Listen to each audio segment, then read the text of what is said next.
Oremos. Padre Celestial, una vez más te damos gracias por el grato privilegio que nos concedes de reunirnos en este lugar para estudiar un tema más sobre el don de profecía en tu santa palabra. Pedimos, Padre, la compañía de tu Espíritu Santo. Enséñanos este día lo que quieres que aprendamos y te damos gracias por escuchar nuestra oración, porque te lo pedimos en el nombre de Jesús. Amén. Quiero que nos remontemos en nuestro tema de esta noche al período inmediatamente antes de la primera venida del Señor Jesucristo. Es decir, antes de que Jesús comenzara su ministerio público. La Biblia nos dice que inmediatamente antes del bautismo de Jesús, Dios levantó a un profeta especial para preparar el camino para la venida de Jesús. Este profeta se levantó en medio de un gran reavivamiento religioso. En realidad había una profecía de la Biblia que estaba a punto de cumplirse. Se conoce como la profecía de las 70 semanas. Ya habían pasado 69 semanas y estaba por comenzar la semana número 70 con el bautismo de Jesús. Y por eso Dios levantó a este hombre para anunciar la llegada del Mesías. Leamos en cuanto a ese gran reavivamiento religioso, como se describe en el Evangelio según San Mateo, el capítulo 3, y voy a leer los versículos 5 y 6, San Mateo 3 y el versículo 5 y 6. Hablando de Juan dice: y salía a él Jerusalén, y toda Judea, y toda la provincia de alrededor del Jordán, y eran bautizados por él en el Jordán, confesando sus pecados. Noten que nos dice aquí que salía a él Jerusalén y toda Judea y toda la provincia de alrededor del Jordán. Un gran reavivamiento, con gran interés religioso. Muchas personas saliendo a escuchar a Juan. Como les mencioné, estaba por terminar las 70 semanas. Iba a empezar la última de las 70 semanas. Iba a aparecer el Mesías. Y hubo este gran despertar religioso para anunciar la llegada del Mesías. Ahora queremos estudiar algunas cosas en cuanto a este hombre que Dios llamó para preparar el camino para la primera venida de Jesús. Y quiero que recuerden estos detalles porque vamos a volver a estos detalles más adelante cuando hablemos de un profeta del tiempo del fin. Vamos en primer lugar al Evangelio según San Juan, el capítulo 1 y los versículos 19 a 22. San Juan, el capítulo 1 y los versículos 19 al 22. Aquí encontramos unos líderes religiosos que vienen a Juan para hacerle algunas preguntas. Dice en el versículo 19, este es el testimonio de Juan. Cuando los judíos enviaron de Jerusalén sacerdotes y levitas para que le preguntasen, ¿tú quién eres? Confesó y no negó. Si no, confesó, yo no soy el Cristo. Y le preguntaron, ¿qué pues? ¿Eres tú Elías? Dijo, no soy. Y ahora viene la pregunta clave. ¿Eres tú el profeta? Y respondió, no. Quiero que noten que se le hizo la pregunta a Juan el Bautista, ¿eres tú el profeta? Y Juan dijo, no. Ahora, todos sabemos que Juan era un profeta. ¿Por qué entonces Juan dijo que no era el profeta? Un detalle muy interesante que necesitamos mantener en mente. Ahora, si Juan dice que no era profeta, entonces ¿quién era? Vamos al Evangelio según San Lucas, el capítulo 7 y el versículo 27. San Lucas, el capítulo 7 y el versículo 27. Aquí está hablando del ministerio de Juan, quien acaba de decir, según leímos, que él no era el profeta. Entonces, ¿quién era? Noten San Lucas 7, 27.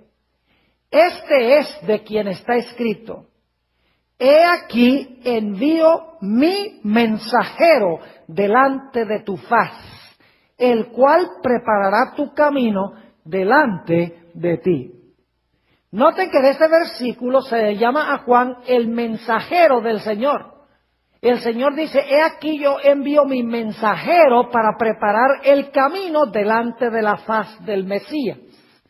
Es decir, Juan dice: no soy el profeta, pero la Biblia lo llama el mensajero del Señor. Ahora quiero que noten que Juan no solamente era un profeta, sino que era más que un profeta.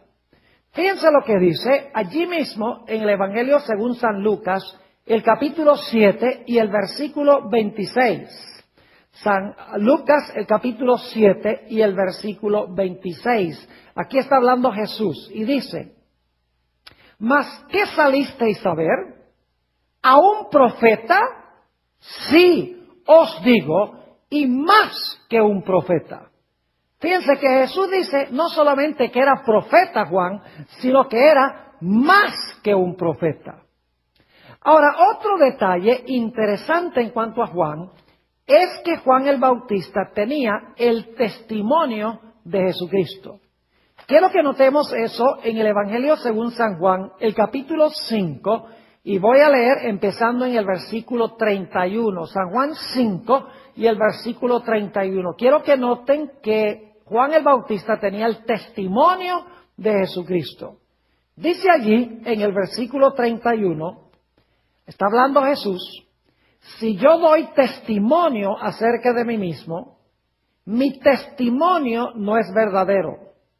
Otro es el que da testimonio acerca de mí.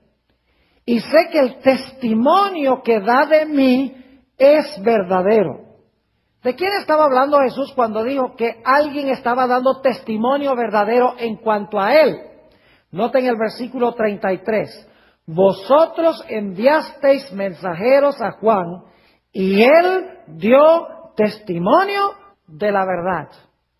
Es decir, Juan el Bautista dio testimonio de Jesús. Es decir, tenía el testimonio de Jesucristo. Ahora, quiero que noten otro detalle interesante en cuanto a Juan el Bautista. San Juan, el capítulo 10 y el versículo 41 y también el versículo 42. San Juan, el capítulo 10 y el versículo 41 y 42. Hay un dato muy interesante en cuanto a Juan el Bautista. Dice allí: y muchos venían a él y decían: Juan, a la verdad, ninguna señal hizo, pero todo lo que Juan dijo de éste era verdad. Y luego dice: muchos creyeron en él allí. ¿Cuántas señales hizo Juan? Ninguna. Es decir, Juan el Bautista no hizo ningún milagro, según dice aquí. Muchos venían a él y decían: Juan, a la verdad, ninguna señal o ningún milagro hizo, pero todo lo que Juan dijo de éste era la verdad. Es decir, Juan el Bautista no hizo milagros. Ahora, quiero que noten otro dato interesante en cuanto a Juan.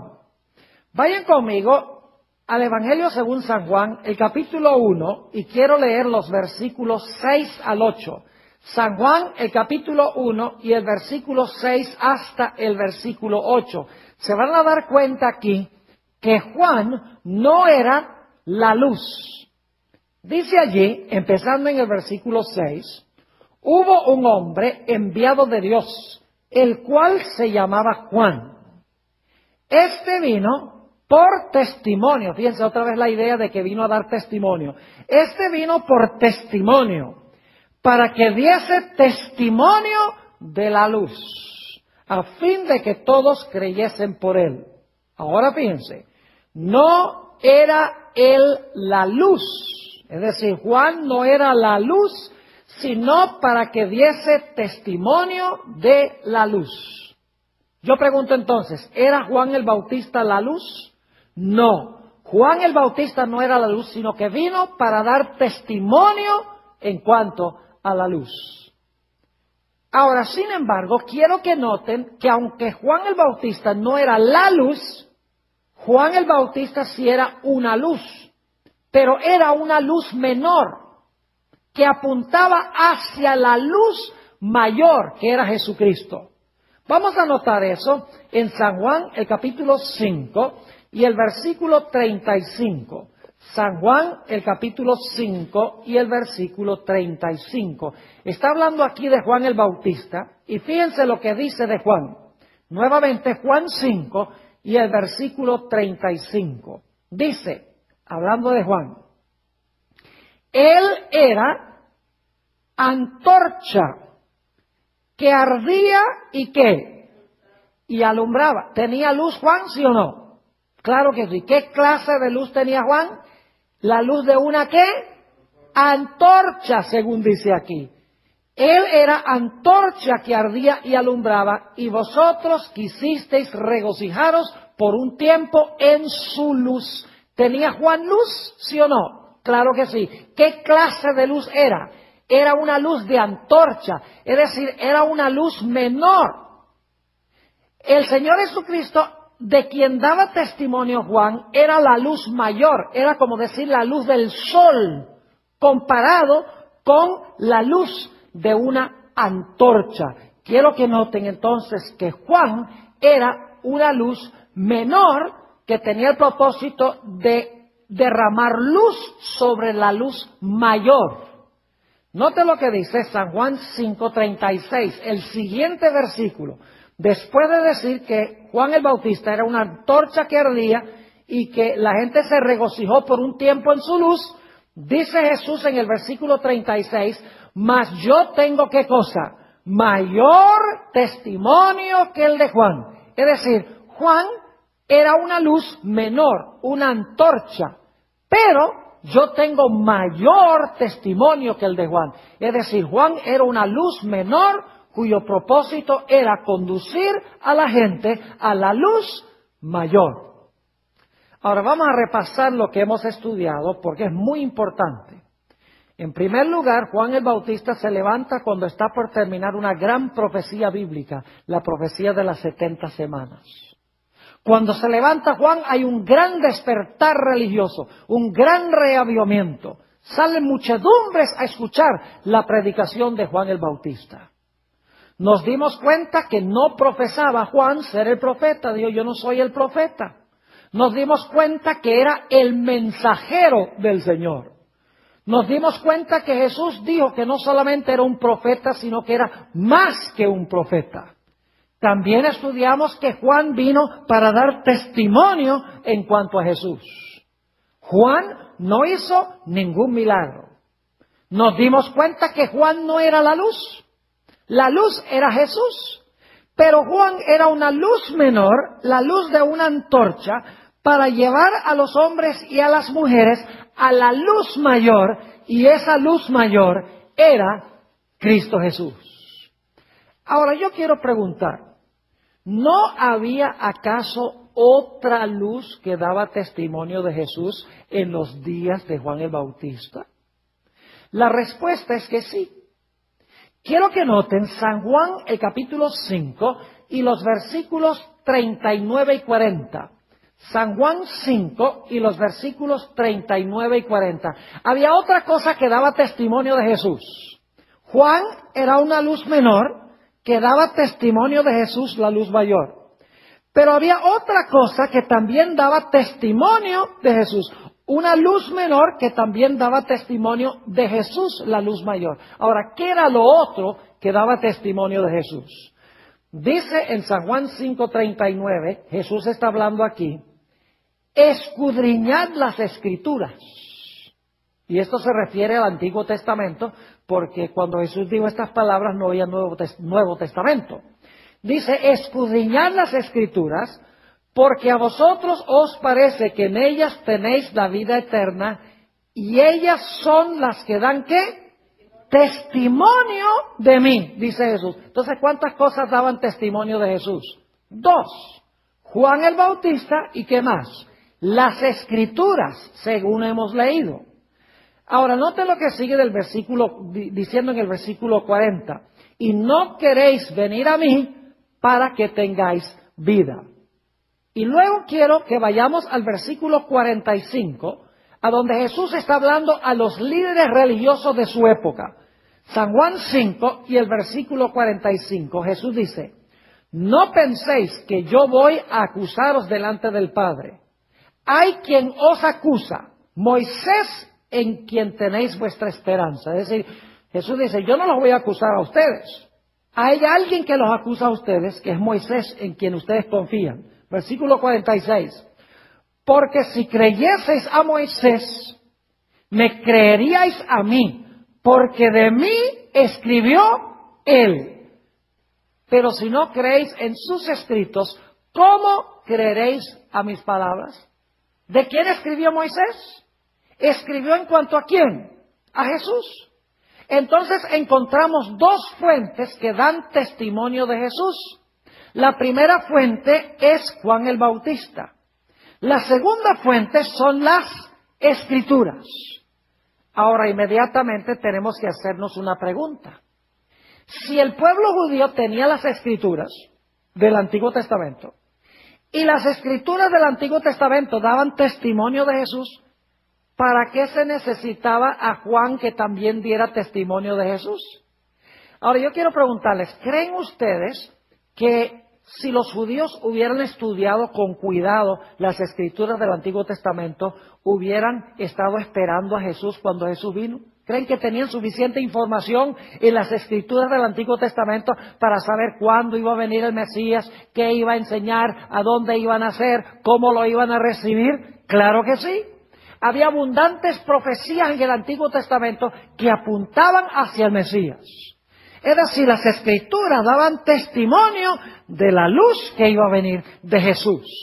Entonces surge la pregunta, si las Escrituras del Antiguo Testamento daban testimonio de Jesús, ¿para qué se necesitaba un profeta que no era en realidad, no tenía ningún libro de la Biblia, que también diera testimonio en cuanto a Jesús? La respuesta es muy sencilla. Lo que pasa es que el pueblo había olvidado las Escrituras.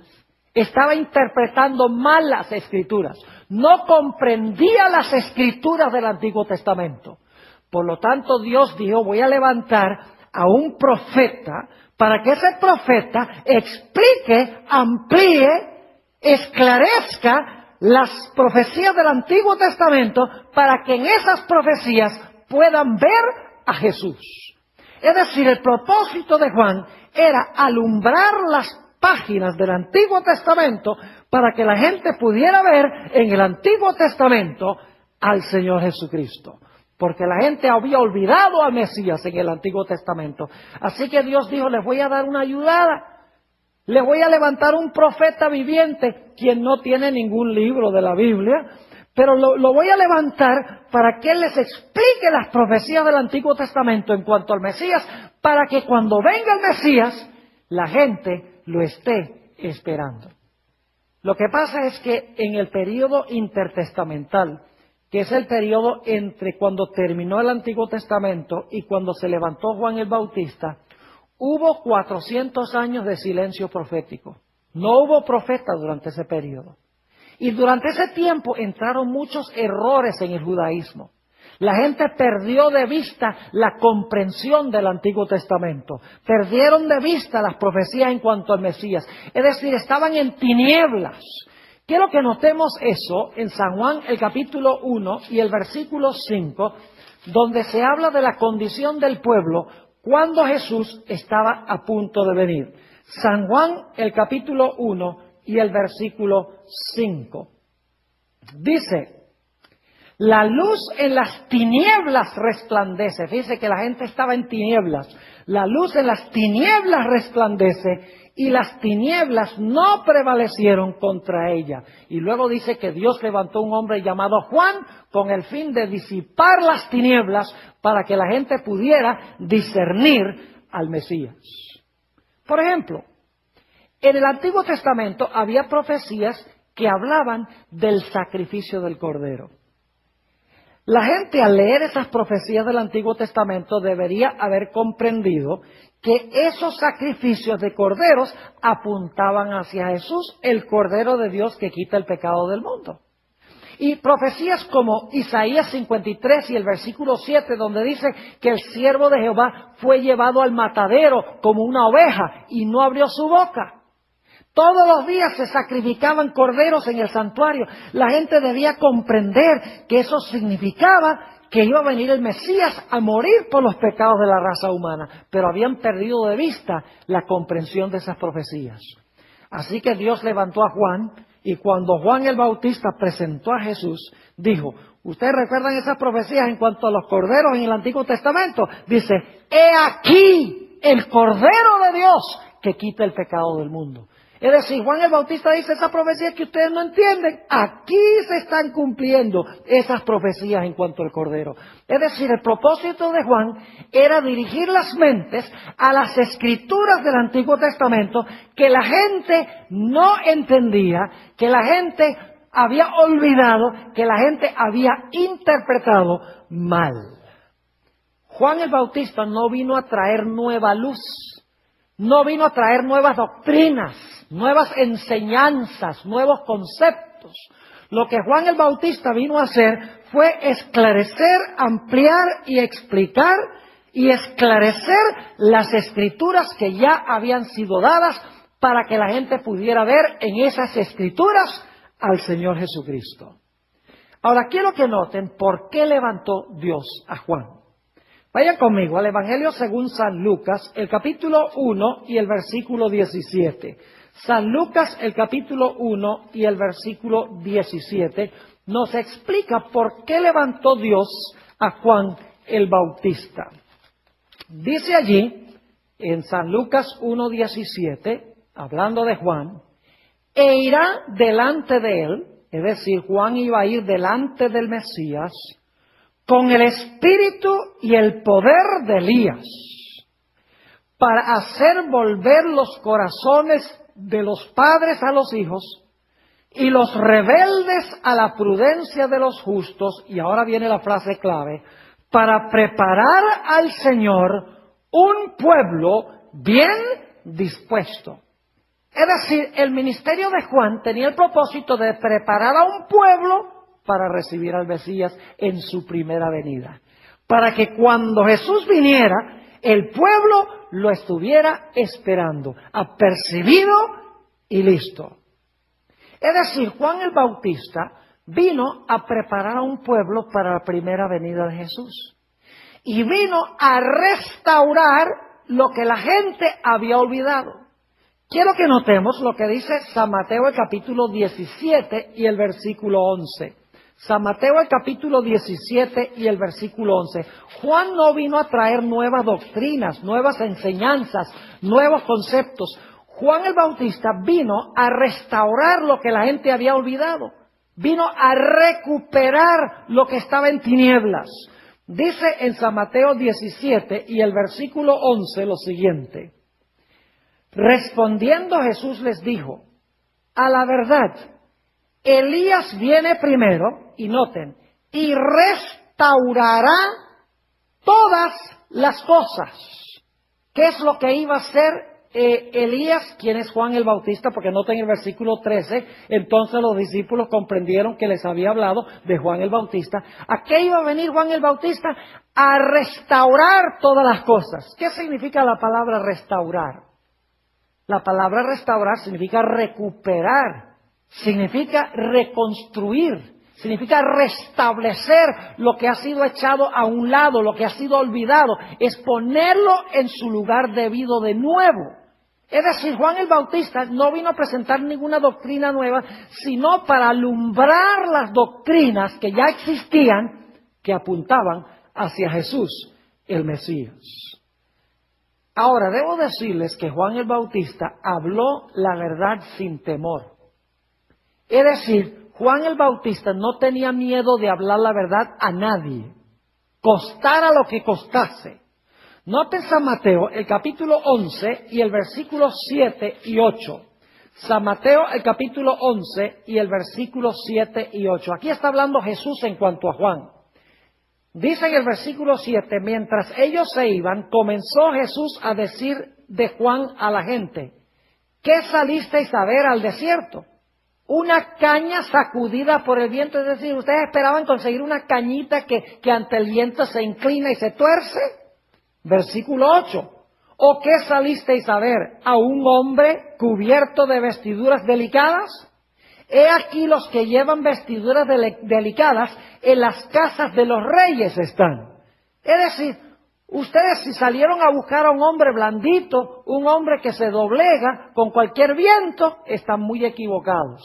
Y Juan se mantuvo firme ante la verdad, aún a punto de estar dispuesto de entregar su vida para hablar la verdad y para vivir la verdad. Ahora, claro que su testimonio verdadero lo llevó finalmente a la muerte. Él tenía enemigos acérrimos. ¿Saben ustedes que todos los profetas de la Biblia eran odiados por la gente a quienes fueron enviados? Nadie quería a los profetas, porque los profetas decían la verdad. Quiero que noten cómo la gente recibió el mensaje de Juan el Bautista. Vamos a leer algunos versículos. San Mateo el capítulo 11 y el versículo 18. San Mateo el capítulo 11 y el versículo 18. Dice, porque vino Juan, que ni comía ni bebía, y dicen, ¿qué cosa? Demonio tiene. ¿Qué decía la gente de Juan? Decía, ese es lo que tiene, es un demonio. Fíjense cómo lo trataban despectivamente a Juan. Noten San Lucas el capítulo 7 y el versículo 29 y 30. San Lucas el capítulo 7 y el versículo 29 y 30. Aquí está hablando de los ministros y de los teólogos de la época de Jesús. Dice allí en el capítulo 7 y el versículo 29 y el versículo 30, y todo el pueblo y los publicanos cuando lo oyeron, es decir, cuando oyeron a Juan, justificaron a Dios bautizándose con el bautismo de Juan. Es decir, con el pueblo no había mayor problema. La gente cuando oía a Juan, lo oía con alegría y se bautizaba. Pero noten el versículo 30. Mas los fariseos y los intérpretes de la ley desecharon los designios de Dios respecto a sí mismos, no siendo bautizados por Juan. Fíjense que los fariseos eran los pastores de la época y los intérpretes de la ley eran los teólogos de la época. Y dice que ellos rechazaron el testimonio de Juan, no quisieron bautizarse. Es decir, los líderes de la iglesia de aquella época fueron los que rechazaron el mensaje de Juan. Quiero que noten también San Mateo el capítulo 17 y el versículo 12 y 13. San Mateo el capítulo 17 y los versículos 12 y 13, sobre la forma como la gente trató a Juan. Dice allí en el versículo 12, está hablando Jesús, mas os digo que Elías ya vino y no le conocieron, sino que hicieron con él todo lo que quisieron, es decir, lo maltrataron como les dio la gana. Así también el Hijo del Hombre padecerá de ellos. Es decir, Jesús está diciendo que ellos rechazaron a Juan y trataron mal a Juan y por lo tanto iban a tratar también mal ¿a quién? Al Hijo del Hombre, al Señor Jesucristo. Es decir, que si usted trata mal a un profeta que da testimonio de Jesús, usted también va a tratar mal ¿a quién? También va a tratar mal a Jesús hacia quien testifica el profeta. Ahora, un punto final que quiero tratar, y es que Juan no era omnisciente ni era perfecto. Juan creció en su conocimiento. A veces esperamos demasiado de los profetas, pensamos que los profetas son infalibles, que no crecen, que todo lo saben. Juan nos demuestra que él creció en su conocimiento. Por ejemplo, cuando presentó a Jesús, dijo, he aquí el Cordero de Dios que quita el pecado del mundo. Este es el Mesías, dice Juan. Pero Juan no entendía qué clase de Mesías era Jesús. Él pensaba que Jesús se iba a sentar en el trono de Jerusalén, iba a zarandear a la gente, echar a los impíos al fuego y salvar a sus seguidores en el reino. Pero después de un tiempo, Jesús empezó a hablar de amor y no establecía ningún reino. Y Juan como que se desanimó y fue a parar en la cárcel desanimado. Y mandó a unos discípulos que le preguntaran a Jesús, ¿eres tú el Mesías o hemos de esperar a otro? Y luego ahí en la cárcel, él empezó a estudiar y a recordar las profecías de la Biblia y se dio cuenta la clase de Mesías que iba a ser el Mesías venidero, que no iba a sentarse en el trono de Jerusalén, sino que iba a salvar primero a la gente de sus pecados. Es decir, él creció en su conocimiento del Mesías.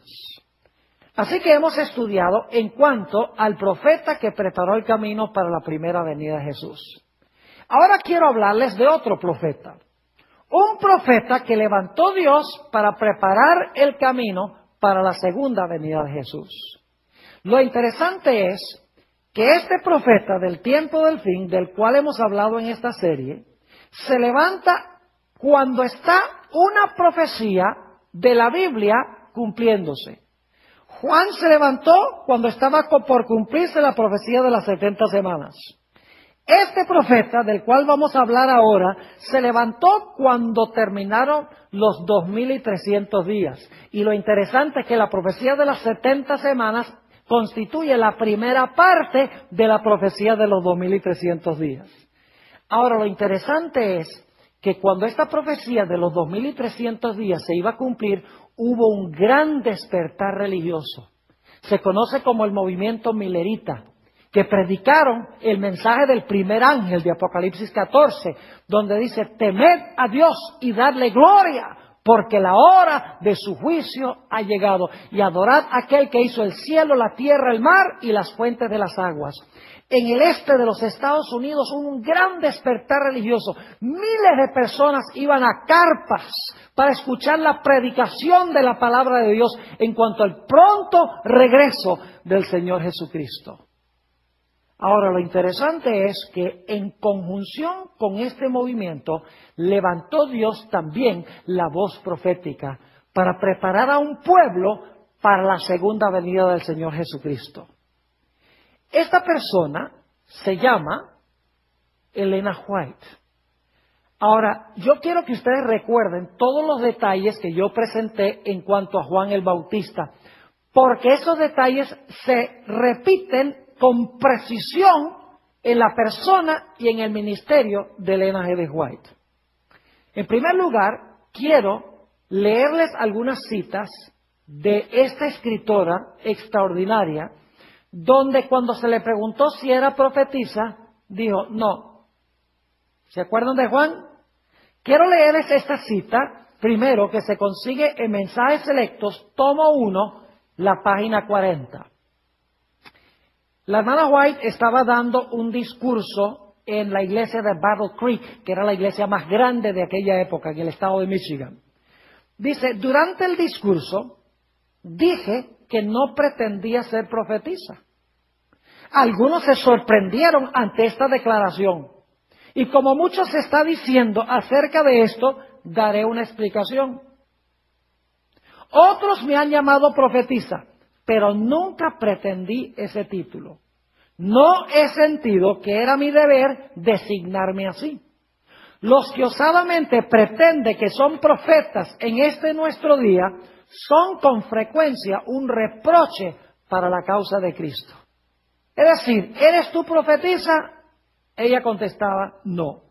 Una segunda cita la encontramos en el mismo libro, Mensajes Selectos, tomo 1, en la página 39. Fíjense lo que dice. La última vez que estuve en Battle Creek, es en el estado de Michigan, dije delante de una gran congregación que no pretendía ser profetisa. 2 veces me referí a este asunto, con el propósito de hacer cada vez esta declaración. No pretendo ser profetisa. Si digo algo diferente a esto, entiendan todos ahora que lo que quería decir era que no pretendo el título de profeta o de profetisa. Le preguntaron a Juan, ¿eres tú el profeta? Dice, no. Le preguntan a Elena G. White, ¿eres tú profetisa? La respuesta de ella era, no. Entonces, ¿quién era ella?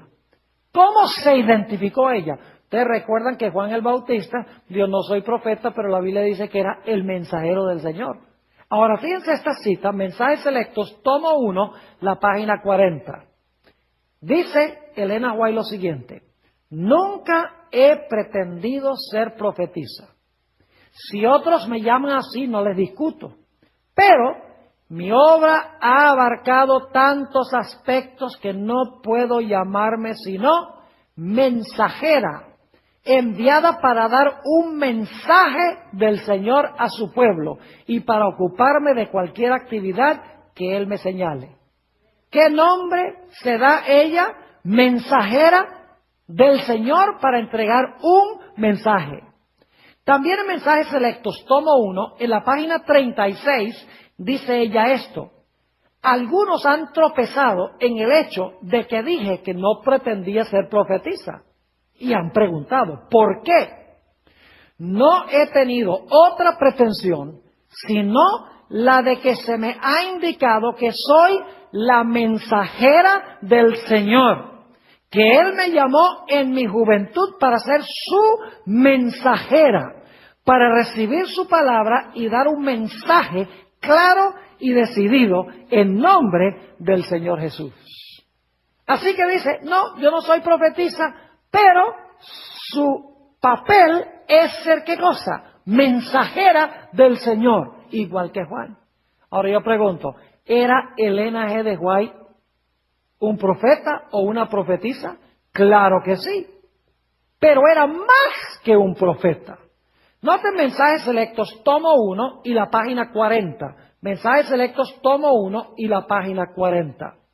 Dice Elena White lo siguiente: mi obra incluye mucho más de lo que indica ese nombre. Fíjense, mi obra incluye mucho más de lo que indica ese nombre, es decir, el nombre profeta. Me considero a mí misma como una mensajera a quien el Señor le ha confiado mensajes para su pueblo. En Mensajes Selectos, tomo 1, las páginas 40 y 41, dice ella: mi misión abarca la obra de un profeta, pero no termina allí. Abarca mucho más de lo que puedan imaginar las mentes de los que han estado sembrando semillas de incredulidad. Es decir, mi obra es la de un profeta, pero es mucho más que un profeta. Una última cita que demuestra que ella era más que un profeta. Mensajes Selectos, tomo 1, página 37, dice ella: ¿por qué no he pretendido ser profetisa?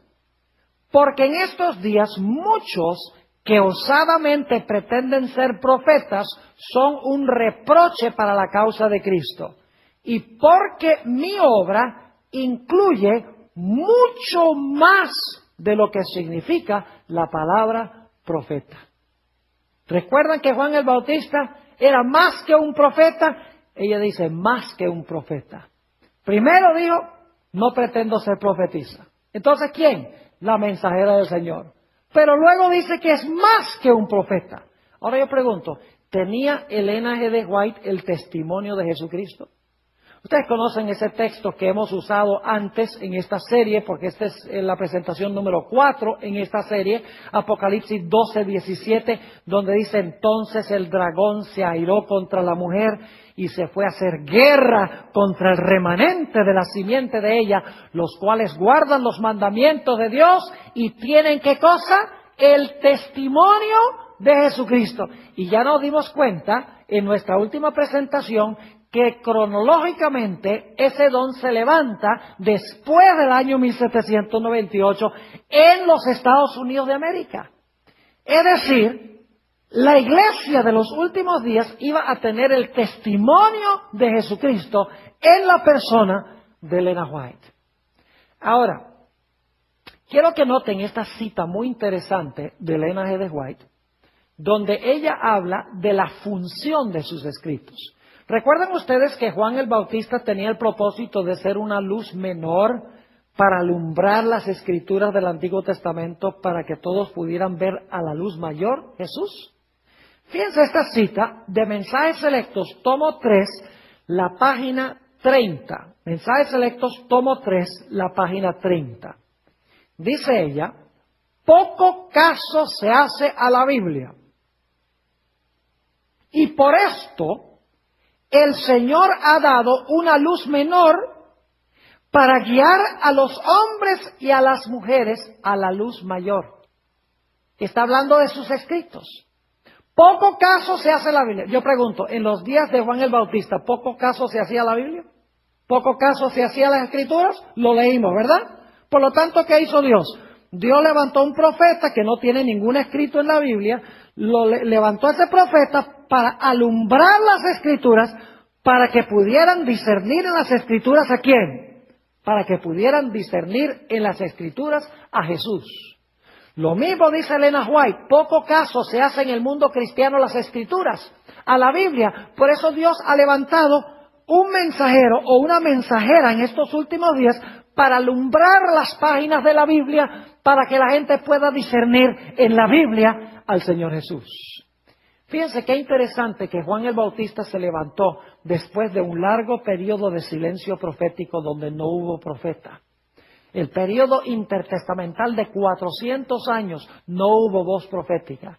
Entraron muchos errores entre el pueblo judío. Muchas doctrinas erradas entraron en el pueblo judío. Es interesante que Dios levantó a Elena G. de White también después de un largo periodo de silencio profético. Se conoce como las edades oscuras. Es decir, era una época de tinieblas, a donde se olvidó la verdad bíblica. Por ejemplo, se olvidó la gran verdad del sábado. Se olvidó la gran verdad de la segunda venida de Jesús. Se olvidó la gran verdad de la importancia de la santa ley de Dios. Se olvidó la gran verdad de que los muertos están muertos hasta la resurrección. Se olvidó la gran verdad de que estaba comenzando el juicio. Se olvidó la gran verdad de que hay que cuidar el cuerpo y cuidar la salud, porque el cuerpo es templo del Espíritu Santo. Todas estas verdades se perdieron de vista en la iglesia, que estaban en la Biblia. Por lo tanto, Dios levantó a Elena G. de White para apuntar a esas grandes verdades, para que la gente pudiera ver esas verdades nuevamente. Es decir, Dios no levantó a Elena G. de White para traer nuevas doctrinas, nuevas enseñanzas, nuevos conceptos que no están en la Biblia. El propósito es dirigir las mentes de la gente a comprender las Escrituras para que puedan ver a Jesús en esas Escrituras. La levantó para simplificar, ampliar, magnificar, explicar, corregir, esclarecer la palabra ya dada. Ahora, ¿recuerdan ustedes que criticaron a Juan el Bautista porque no hizo milagros? ¿Saben que acusaron a la hermana White de lo mismo? Fíjense, Mensajes Selectos, tomo 2, la página 61, dice la sierva de Dios lo siguiente. Algunos declaran que no creen en la obra que el Señor me ha encomendado, porque según dicen, la señora Elena G. de White no realiza milagros. Es decir, no creen en mi obra porque no hago milagros. No creían en Juan y Juan tampoco hacía milagros. ¿Qué serie de paralelos interesantes tenemos aquí? Ahora, yo pregunto, hoy en día el mundo cristiano podría saber todo lo que necesita conocer de la verdad de Dios con solo estudiar la Biblia. Claro que sí. Yo pregunto, cuando Jesús iba a venir a este mundo, ¿el pueblo judío podría haber sabido todo lo que necesitaba saber de Jesús de las Escrituras del Antiguo Testamento? Claro que sí. Pero como estaban en tinieblas, Dios dice, voy a levantar a uno para alumbrar las páginas del Antiguo Testamento para que puedan ver a Jesús. Igualmente, el mundo cristiano hoy, si estudiara a conciencia las Escrituras, no hubiera sido necesario el don de profecía para alumbrar las páginas de la Biblia. Pero es porque el mundo cristiano está en tinieblas que Dios ha levantado un profeta contemporáneo para explicar las verdades que el mundo cristiano ha olvidado. Permítame leer una cita, es bastante larga pero muy importante, donde Elena G. de White explica el propósito de sus escritos. Saben que Elena G. de White no presenta ni una sola doctrina que no esté en la Biblia. Lo que hace es explicar, ampliar y alumbrar lo que ya está en la Biblia, lo que ha sido olvidado por el mundo cristiano. Fíjense lo que dice. Esto se encuentra en Joyas de los Testimonios, tomo 2, página 280 y 281. Dice ella: si os hubierais dedicado a estudiar la palabra de Dios con un deseo de alcanzar la norma de la Biblia y la perfección cristiana, no habríais necesitado los testimonios. Testimonios son los escritos de ella. Dice, si os hubierais dedicado a estudiar la palabra de Dios con un deseo de alcanzar la norma de la Biblia y la perfección cristiana, no habríais necesitado los testimonios. Es porque habéis descuidado el familiarizaros con el libro inspirado de Dios, por lo que Él ha tratado de alcanzaros mediante testimonios sencillos y directos, llamando vuestra atención a las palabras de la inspiración que habéis descuidado de obedecer e invitándoos a amoldar vuestra vida de acuerdo con sus enseñanzas puras y elevadas. Los testimonios escritos no son dados para proporcionar nueva luz. Dice que lo que ella escribió no es para dar nueva luz, sino para impresionar vívidamente en el corazón las verdades de la inspiración ya reveladas. El deber del hombre hacia Dios y sus semejantes ha sido especificado distintamente en la palabra de Dios. Sin embargo, son pocos entre vosotros los que obedecen a la luz dada. No son sacadas a relucir verdades adicionales. Es decir, en mis escritos no hay verdades adicionales, dice ella, sino que Dios ha simplificado por medio de los testimonios las grandes verdades ya dadas. Nuevamente voy a leer eso porque es importante. No son sacadas a relucir verdades adicionales, sino que Dios ha simplificado por medio de los testimonios las grandes verdades ya dadas y en la forma de su elección las ha presentado a la gente para despertar e impresionar su mente con ellas a fin de que todos queden sin excusa. Ella misma dice que si la gente hubiera seguido la palabra de Dios, Dios nunca la hubiera levantado como profeta. Si en los días de Jesús la gente hubiera creído el Antiguo Testamento, no hubiera sido necesario Juan. ¿Para qué Juan explicar el Antiguo Testamento si todo el mundo entendía el Antiguo Testamento? Es decir, el propósito de Elena White no es proporcionar nueva luz, nuevas doctrinas, nuevas enseñanzas, sino es explicar la palabra que ha sido olvidada e ignorada por el mundo cristiano. Ahora, permítanme explicarles un poquito esto para que puedan entender mejor. Hay una iglesia en el mundo hoy que tiene gente muy buena. Se conoce como la iglesia mormona. Ellos profesan tener un profeta que se llama José Smith.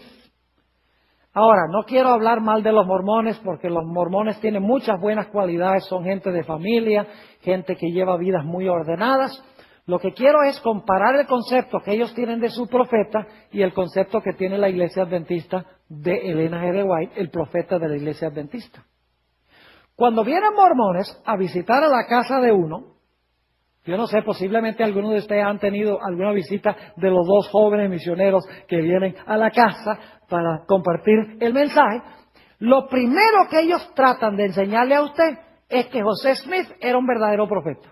Ese es el primer estudio bíblico, cómo consiguió las planchas de oro, cómo las tradujo y cómo eso llegó a ser el libro de Mormón. ¿Saben por qué razón?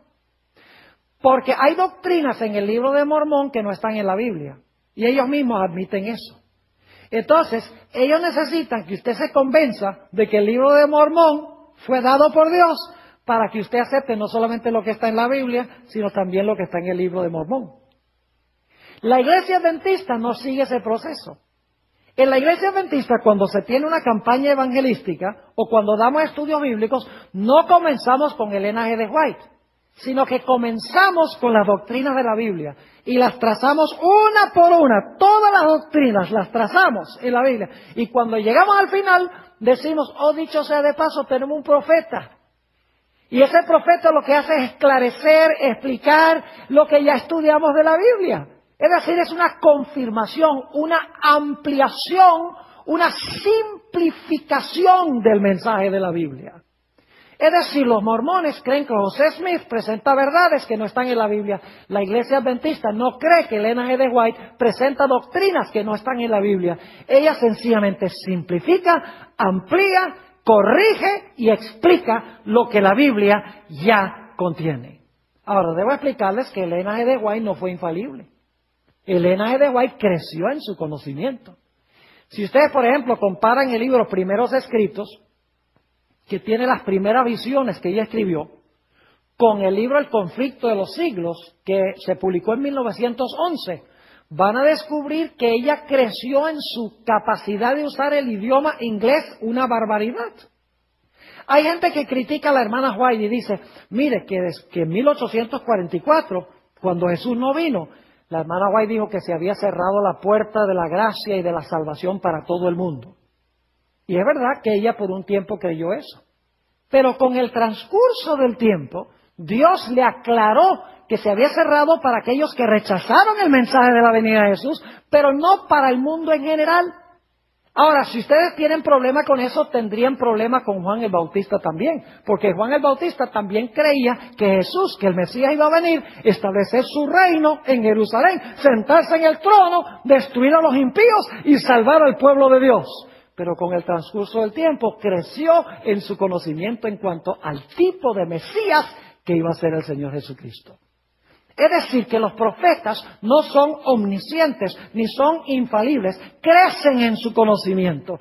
Y hay que mirar la trayectoria de sus escritos para ver ese crecimiento que experimentan en su vida. Ahora, debo decirles que así como Juan el Bautista, hay muchos enemigos del espíritu de profecía. Hay muchos enemigos de los escritos de Elena G. de White. No ha de sorprendernos, porque yo no conozco ni un solo profeta bíblico que la gente haya querido. Los profetas eran odiados por el pueblo a quienes eran enviados. Entonces, si Elena G. de White también, uno va a estos lugares en el Internet donde critican esto y critican aquello y tratan de derribar y destruir los escritos de Elena G. de White. No me sorprende. Porque lo mismo trataron de hacer con los profetas de la Biblia. Quiero leerles, para concluir nuestro estudio de hoy, una cita, en realidad son dos citas, Mensajes Selectos, tomo 1, páginas 54 y 55, y luego les voy a leer una última cita también de la página 55. Dice Elena G. White lo siguiente: Satanás está constantemente haciendo fuerza por introducir lo espurio, eso significa falso, lo espurio, a fin de apartar de la verdad. El último engaño de Satanás, me gusta mejor como dice en inglés, ella escribió en inglés, no dice el último engaño, sino que dice the very last, el ultimísimo, podríamos decir. Dice, el ultimísimo engaño de Satanás será el de anular el efecto del testimonio del Espíritu de Dios, refiriéndose a sus escritos. Sin profecía, el pueblo será disipado.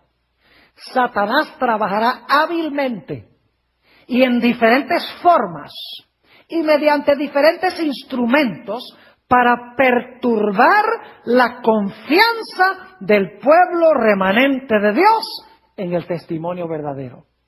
Dice ella que Satanás va a tratar de hacer ¿qué cosa? Va a tratar de perturbar la confianza del pueblo remanente de Dios en el testimonio verdadero. Y luego va ella un paso más allá y dice esto en la página 55. Se encenderá un odio satánico contra los testimonios. Eso lo estamos viendo hoy en día. Ustedes pueden ir, por ejemplo, al Internet y buscar lugares que se dedican exclusivamente a atacar y criticar los escritos de Elena G. de White. Mucho de lo que dicen es falso. Uno puede fácilmente, buscando sus escritos, demostrar que la crítica no tiene validez. Otras cosas que se encuentran en esos escritos hay que investigar más.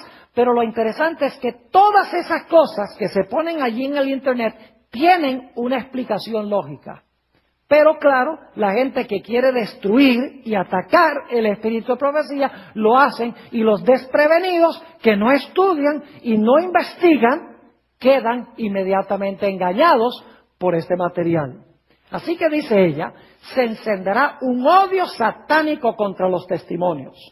La obra de Satanás será perturbar la fe de las iglesias en ellos por esta razón. Ahora va a explicar por qué quiere Satanás perturbar la fe de la iglesia. Dice, por esta razón, Satanás no puede disponer de una senda clara para introducir sus engaños y atar a las almas con sus errores si se obedecen las amonestaciones y reproches del Espíritu de Dios. Es decir, si obedecemos los escritos del Espíritu de profecía, Satanás no puede disponer de una senda clara para introducir sus engaños, porque el Espíritu de profecía desenmascara los engaños de Satanás. Así que este paralelo entre Juan el Bautista y Elena G. White es extraordinario. Un profeta fue llamado para preparar el camino para la primera venida de Jesús. Mientras que el otro profeta, Elena White, fue llamada por Dios para preparar a un pueblo para la segunda venida del Señor Jesucristo. La Biblia dice, donde no hay visión, el pueblo se disipa. La Biblia también dice, creed a sus profetas y seréis prosperados. La razón por la cual hay tanta confusión en la iglesia hoy en día es porque se hace poco caso a la voz profética que le ha levantado Dios en la iglesia. Lo mismo que pasó antes de la venida de Jesús, de la primera venida de Jesús, está pasando hoy. Por eso Dios quiere hoy que su iglesia escuche el testimonio de Jesucristo, que lea los libros del profeta, que aplique los principios a sus vidas. Y de esta manera pueden estar listos para recibir al Señor Jesucristo cuando venga en poder y gloria. La visión. Como nos enseñaron los profetas de la antigüedad, así escribimos ahora la visión de la universidad. Escribe esto en letras grandes y claras para que cualquiera pueda leerla de una mirada y corra a contarla a los demás. Habacuc 2, 2. Unidad, fortalecer el cuerpo de Cristo uniendo a las iglesias pequeñas con las grandes y a los ministerios locales con los internacionales, llevando ministerios maduros a las iglesias locales y a las iglesias pequeñas, de tal forma que se fomente la unidad y la comunión entre los pastores, líderes y grupos de servicio de las diferentes iglesias. Evangelio, caminar sobre las bases del Evangelio, educando con amor e integridad, no por obligación. Una cruz para todos. Pasar por encima de las culturas, razas y denominaciones, mantener la unidad, fomentando el compañerismo y estimulando el progreso. Que por medio de la escuela, se abra una puerta a aquellos que deseen unirse y compartir un reto común para el bienestar de todos. Presentar una misma cruz para todos los hombres, culturas, razas y denominaciones. Avanzar, ir a donde quiera que se nos necesite, sean ricos o pobres, a las mayorías o a las minorías, a las iglesias grandes o pequeñas, a los libres o presos. Ir a los lugares donde muchos han fracasado y saciar las necesidades que se presenten delante de nosotros. Los llamados, abrir oportunidades para aquellos que han sido llamados a ministrar, darles nuevas experiencias y ayudarles a asociarse con otros, de tal forma que sus horizontes se expandan. Ayudar a ministros nuevos y jóvenes a cumplir el llamado de Dios en sus vidas. Educación, Dios nos ha enviado a propagar el Evangelio entre los pobres, entre las minorías y las iglesias pequeñas donde otros nunca van. Nuestro fin es impartir educación por medio de escuelas que enseñen, no solo los fundamentos bíblicos básicos del cristianismo, sino también los niveles más avanzados del conocimiento bíblico. Aplicación, brindar a los estudiantes nuevas oportunidades, haciendo accesible a ellos no solo las enseñanzas, sino también información de aplicación práctica que vaya más allá de los límites tradicionales. Sueños, hacer que todos los que se involucren con esta visión no solo sueñen, sino que sus sueños sean altos y que siempre mantengan su mirada en Jesús, que es el autor y consumador de nuestra fe. El llamado, exhortar a cada persona a ir más allá de su comodidad personal, con el fin de llegar a ser lo que Cristo espera de ellos y de poder cumplir el propósito de Dios para con sus vidas. Animar a todos a cumplir el propósito de su vida, a desarrollar su máximo potencial y a producir el fruto del Espíritu. En el principio, antes de que el tiempo comenzara a medirse por amaneceres, la narración sagrada nos pinta un cuadro de vastedad y caos aparente. Y la tierra estaba desordenada y vacía, y las tinieblas estaban sobre la faz del abismo. Génesis 1, 2. Era una oscuridad absoluta, no meramente la ausencia de luz, sino una presencia, un vacío expectante. Y sobre ese vacío, el Espíritu de Dios se movía. Detengámonos ahí. Antes de la estructura, antes de la vida, antes del orden, estaba la oscuridad. Y en medio de esa oscuridad impenetrable, Dios no usó sus manos para moldear la luz. Usó su voz. Y dijo Dios, sea la luz, y fue la luz. Génesis 1, 3. La primera acción creativa registrada no fue formar, sino hablar. La luz, por lo tanto, no es solo una partícula o una onda. En su esencia más pura, la luz es la voluntad audible de Dios, es su palabra hecha fenómeno. Avancemos rápidamente milenios, a otra escena de oscuridad, aunque esta es más íntima, más dolorosa. Es el atardecer de un día que ha destrozado todas las esperanzas. Dos hombres caminan por el polvoriento camino de Emaús. Sus hombros están caídos, sus voces apagadas por el peso del desconsuelo. No es la oscuridad de Génesis, es la oscuridad del luto, la confusión y la ferrota. Estos hombres, Cleofás y su compañero, no eran ignorantes. Eran eruditos en su fe. Conocían las Escrituras. Habían esperado al Mesías, habían memorizado las promesas de Isaías y Jeremías. Y, sin embargo, mientras caminan, la oscuridad que los envuelve no está en el cielo, sino en sus mentes. Acababan de presenciar la crucifixión de aquel en quien habían puesto toda su esperanza. El sol de sus vidas se había apagado. Y entonces, un forastero se une a ellos. El Evangelio de Lucas, en su capítulo 24, nos dice que los ojos de ellos estaban velados, para que no le conociesen. Lucas 12 y 16. Aquí yace una verdad teológica profunda. Es posible estar caminando al lado de la luz misma, sin embargo, estar completamente a oscuras. Es posible tener en la mano el rollo de Isaías, saber de memoria el Salmo 22 y aún así no ver nada más que la negrura de una tumba. El forastero les pregunta la causa de su tristeza. Y ellos, casi con condescendencia, le responden, ¿eres tú el único forastero en Jerusalén que no ha sabido las cosas que en ella han acontecido en estos días? Lucas 12 y 18. La ironía es dolorosa. El único que realmente sabía lo que había sucedido era él. Lo que sucede a continuación es la clave de nuestra meditación. Jesús, el forastero, no les hace un milagro deslumbrante. No abre la tierra ni llama fuego del cielo. Él recurre a la misma fuente que ellos poseían, pero que no podían entender. Y comenzando desde Moisés, y siguiendo por todos los profetas, les declaraba en todas las Escrituras lo que de él decían. Lucas 12 y 27. Ellos tenían la luz mayor, las Escrituras. Pero sus ojos estaban velados por la tradición, el trauma, las expectativas políticas y el dolor. No podían ver. Necesitaban que esa luz mayor les fuera explicada. No necesitaron nuevas revelaciones, sino una nueva iluminación de las viejas. El sol estaba allí, pero ellos estaban en un valle de sombras, y necesitaron que la propia luz les explicara la naturaleza de la luz. Al final del viaje, sus ojos son abiertos. Reconocen al Maestro. Y reflexionando sobre la experiencia, dicen algo asombroso: ¿no ardía nuestro corazón en nosotros, mientras nos hablaba en el camino, y cuando nos abría las Escrituras? Lucas 12 y 32. El problema no eran las Escrituras.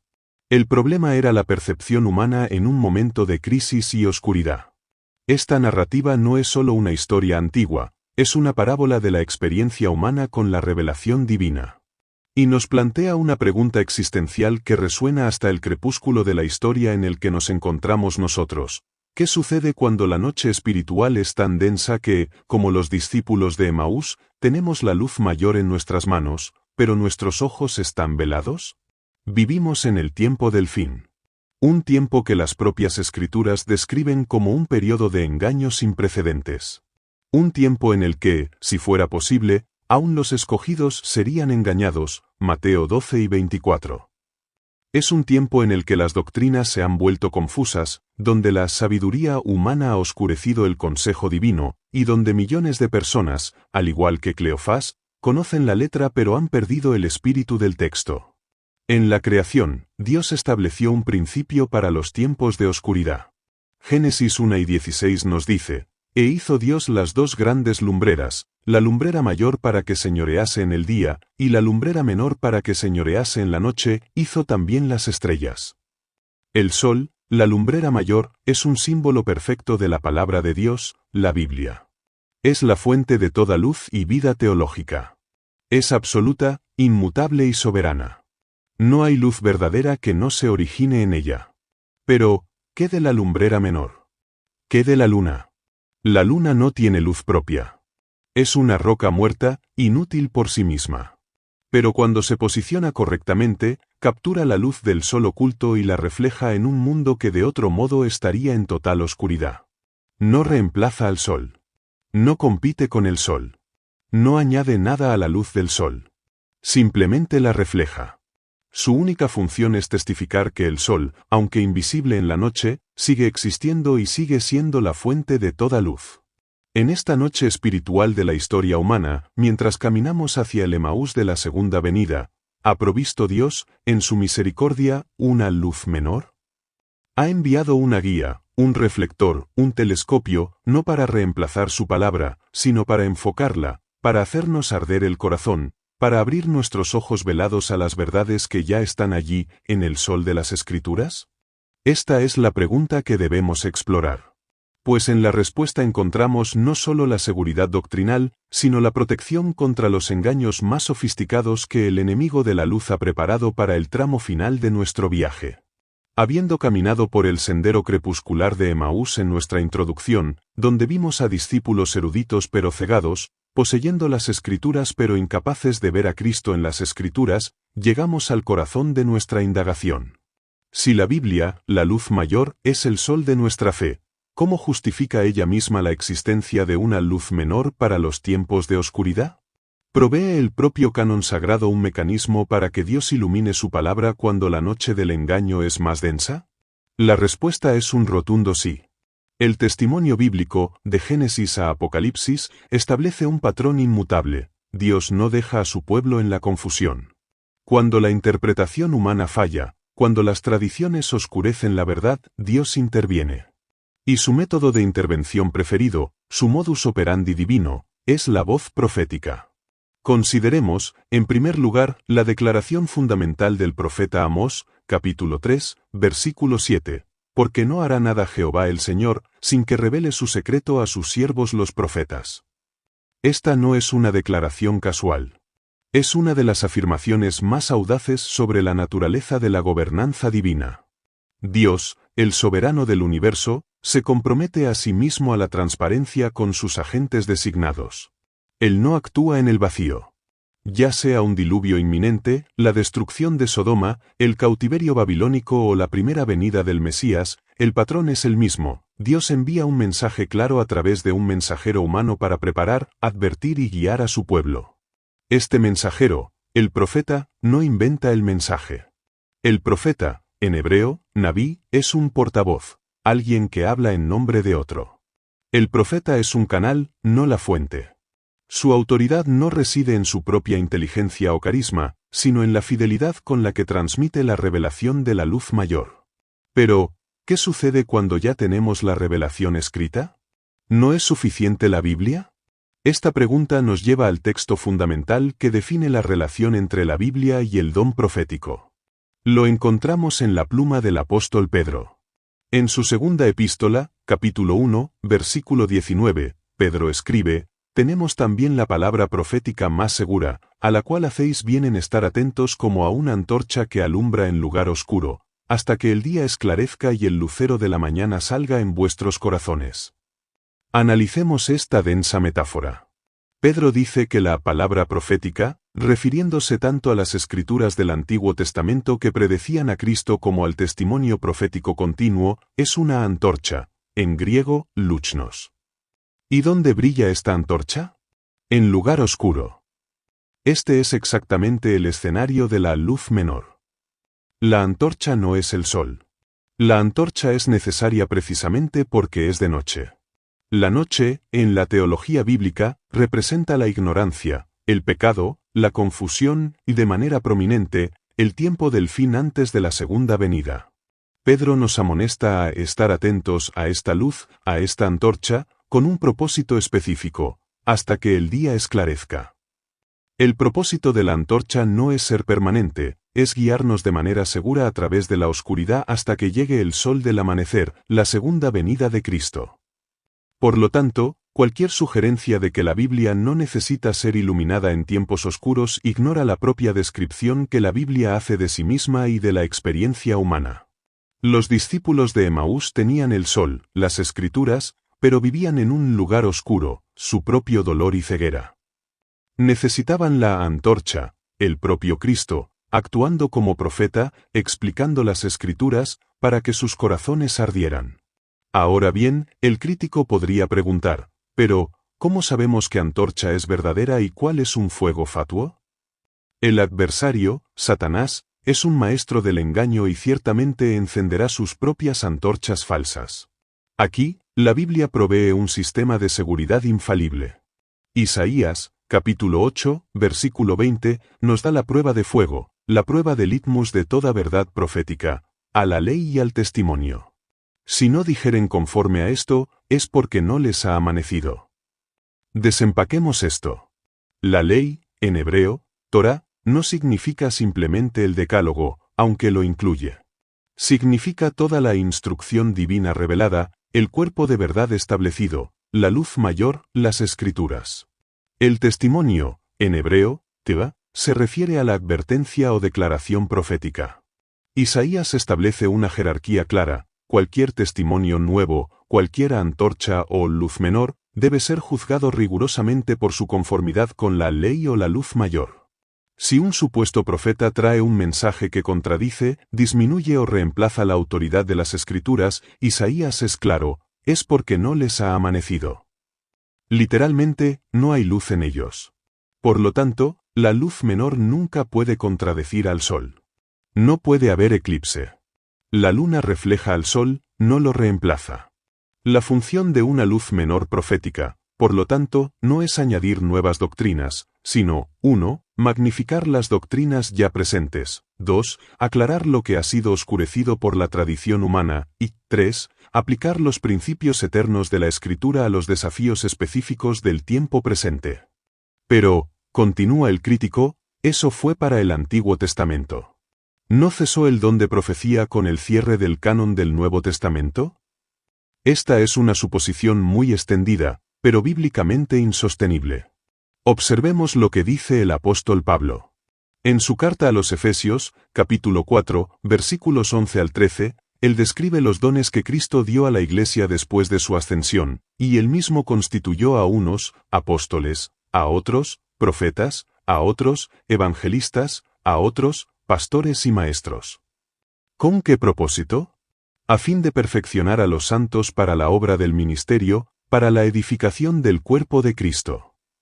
¿Y cuánto tiempo durarían estos dones, incluyendo el de profeta? Pablo es explícito, hasta que todos lleguemos a la unidad de la fe y del conocimiento del Hijo de Dios, a un varón perfecto, a la medida de la estatura de la plenitud de Cristo. Preguntémonos honestamente, ¿ha llegado la Iglesia hoy a la unidad de la fe? ¿Hemos alcanzado la medida de la estatura de la plenitud de Cristo? Si la respuesta es no, y evidentemente lo es, entonces la premisa de Pablo es que la necesidad de los dones, incluyendo el de profeta, permanece. Finalmente, llegamos al clímax de la revelación bíblica, el libro del Apocalipsis. Este libro, en sí mismo un testimonio profético, predice cómo será el pueblo de Dios en la crisis final. En Apocalipsis capítulo 12, versículo 17, Juan describe al dragón, Satanás, lleno de ira contra la iglesia remanente. Entonces el dragón se llenó de ira contra la mujer, y se fue a hacer guerra contra el resto de la descendencia de ella. Y aquí, Juan nos da dos características identificatorias de este pueblo final: son los que guardan los mandamientos de Dios y tienen el testimonio de Jesucristo. Dos pilares. El primero, guardan los mandamientos de Dios. Un retorno a la Torá, a la ley, a la luz mayor que había sido desechada, particularmente el sábado. El segundo, tienen el testimonio de Jesucristo. ¿Qué es este testimonio de Jesucristo? ¿Es simplemente nuestro testimonio sobre Jesús, como podríamos suponer? El Apocalipsis no nos deja adivinar. El propio libro define su terminología. Vayamos a Apocalipsis capítulo 19, versículo 10. Juan, abrumado por la visión, cae a los pies del ángel. Y él me dijo, mira, no lo hagas, yo soy consiervo tuyo, y de tus hermanos que retienen el testimonio de Jesús. Adora a Dios, porque el testimonio de Jesús es el espíritu de la profecía. La definición es inequívoca. La palabra griega para testimonio es marturia. La frase espíritu de la profecía es pneuma tes propteias. El texto declara que la marturia, testimonio, de Jesús es el pneuma, espíritu, de la profecía. Por lo tanto, la característica identificatoria del pueblo remanente de Dios en el tiempo del fin no es sólo que regresan a la luz mayor de los mandamientos, Isaías 8 y 20, sino que entre ellos se manifiesta la antorcha, segunda de Pedro 1 y 19, la voz profética, Amós 3, 7, que la Biblia llama el testimonio de Jesús o el espíritu de la profecía, Apocalipsis 7 y 10. El fundamento bíblico no podría ser más claro. Dios no nos ha dejado huérfanos en la noche de la historia. Así como proveyó una luna para reflejar la luz del sol en la oscuridad física, ha prometido una luz menor profética para reflejar la luz mayor de su palabra en la oscuridad espiritual que precede a la segunda venida.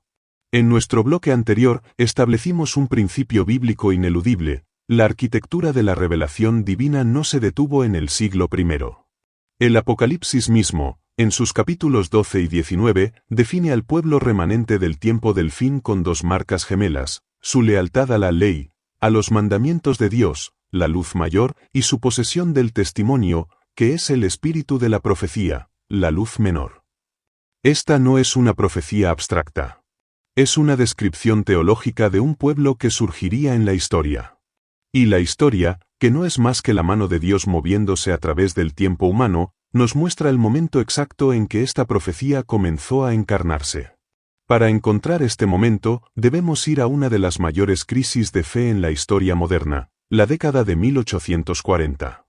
En esos años, un despertar religioso global, conocido como el movimiento millerita, unió a decenas de miles de creyentes en un estudio intenso y sincero de las Escrituras. Tenían la luz mayor en sus manos. Con un fervor que no se había visto en siglos, escudriñaron los libros de Daniel y Apocalipsis. Llegaron a una conclusión solemne: la profecía de los 2300 días de Daniel, capítulo 8, versículo 14, y él dijo: hasta 2300 tardes y mañanas, luego el santuario será purificado, estaba a punto de cumplirse. Creyeron, con toda la sinceridad de sus corazones, que el santuario era la tierra y que su purificación era la segunda venida de Cristo. Calcularon la fecha, 22 de octubre de 1844. Todos conocemos el resultado. Cristo no vino. La luz mayor pareció fallarles. El 23 de octubre de 1844 amaneció como el día del gran chasco. Imaginemos, por un momento, la oscuridad de ese día. Era Emaús, pero a escala masiva. Eran miles de creyentes, eruditos en la Biblia, que habían vendido sus granjas, abandonado sus carreras, y ahora caminaban por sus propios caminos polvorientos, no con tristeza, sino con una agonía espiritual aplastante. La Biblia, su sol, se había eclipsado. La noche espiritual había caído. En este momento de oscuridad total, cuando la interpretación humana había llegado a su límite y la luz mayor estaba velada, ¿qué haría Dios? ¿Abandonaría a estos buscadores honestos que, aunque equivocados en los detalles, anhelaban su venida? La respuesta se encuentra en Amós 3, 7, porque no hará nada Jehová el Señor, sin que revele su secreto a sus siervos los profetas. En el preciso momento en que su pueblo más lo necesitaba, no para reemplazar la Biblia, sino para explicarla, Dios encendió la antorcha. Lo hizo, como es su costumbre, de la manera más humilde. No eligió a un erudito de Harvard o Yale, ni a un teólogo de renombre. Eligió a una joven llamada Elena G. de White. Una mujer joven, frágil de salud, sin educación formal teológica, para que nadie pudiera dudar del origen de la luz que brillaba a través de ella. Como escribió Pablo, sino que lo necio del mundo escogió Dios, para avergonzar a los sabios. 1 Corintios 1:27. ¿Cuál fue el primer mensaje dado a través de esta joven en diciembre de 1844, apenas unas semanas después del chasco? No fue una nueva doctrina. Fue un mensaje de consuelo y dirección, una visión del pueblo adventista viajando por un sendero estrecho hacia la ciudad celestial, con una luz brillante detrás de ellos, la Biblia, y Cristo guiándolos delante. Fue un mensaje que decía, no se han equivocado sobre el tiempo. Se han equivocado sobre el evento. Aquí es donde la función de la luz menor se vuelve teológicamente crucial. El ministerio de Elena G. de White no fue dado para crear una nueva iglesia o nuevas doctrinas. Fue dado para cumplir la función de Jesús en el camino a Emaús, abrir las escrituras que ya tenían. Elena G. de White misma definió su obra con una claridad perfecta, usando la misma metáfora que hemos estado explorando. Ella escribió, poco caso se hace de la Biblia y el Señor ha dado una luz menor para guiar a los hombres y mujeres a la luz mayor, el Evangelismo, página 188. En otra parte, fue aún más explícita, no escribo un solo artículo en la revista expresando meramente mis propias ideas. No son otra cosa que los rayos de luz que resplandecen de la palabra. Los testimonios no se presentan para menospreciar la palabra de Dios, sino para exaltarla y atraer las mentes a ella, para que la hermosa sencillez de la verdad pueda impresionar a todos. Testimonios para la Iglesia, tomo 5, página 619. Esta es la prueba de Isaías 8:20 en acción, a la ley y al testimonio. Su ministerio no falló esta prueba, la vindicó. Consideremos su impacto teológico. El movimiento adventista estaba en la oscuridad sobre tres verdades cruciales que la tradición había oscurecido. El santuario. ¿Qué significaba el santuario será purificado? La visión de Elena G. de White, uniéndose al estudio bíblico de hombres como Hiram Edson, dirigió sus mentes lejos de la tierra y hacia el cielo, al lugar santísimo del santuario celestial. Les mostró a Cristo comenzando la fase final de su ministerio sumo sacerdotal, el juicio investigador. De repente, Hebreos capítulos 8 y 9 cobraron vida. La luz menor no inventó la doctrina del santuario, iluminó los libros de Hebreos, Levítico y Daniel, conectándolos de una manera que sus ojos velados no habían podido ver. Los mandamientos de Dios. Mientras estudiaban el santuario celestial, sus ojos fueron dirigidos al arca del pacto, y dentro de ella, a la ley de Dios. Y allí, en el corazón de la ley, brillaba el cuarto mandamiento, el sábado, que el cristianismo popular había desechado. Apocalipsis 12 y 17. ¿Guardan los mandamientos de Dios? De repente tuvo sentido. La luz menor los guió de regreso a la luz mayor, a Éxodo 20. La fe de Jesús. El remanente no solo guarda los mandamientos, tiene la fe de Jesús, Apocalipsis 2 y 12. El ministerio de Elena G.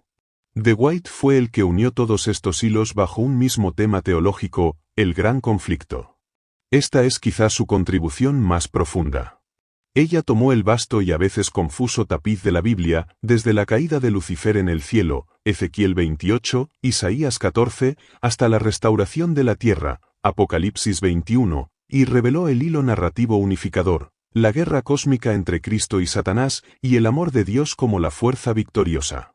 Ella no añadió a la Biblia.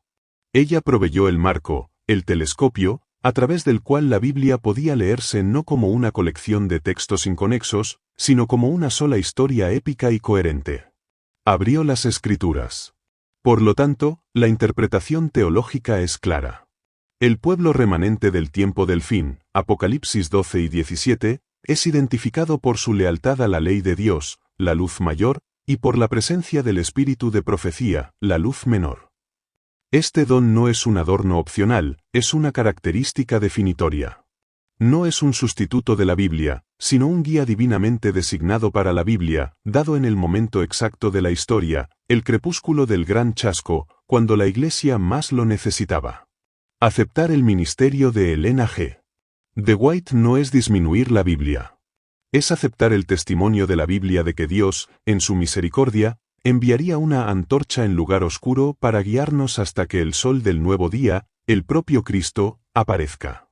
Habiendo trazado el hilo dorado de la profecía desde la oscuridad de Emaús hasta el amanecer del movimiento remanente, llegamos al punto donde la teología debe descender del cielo a la tierra, de la mente al corazón y del corazón a las manos.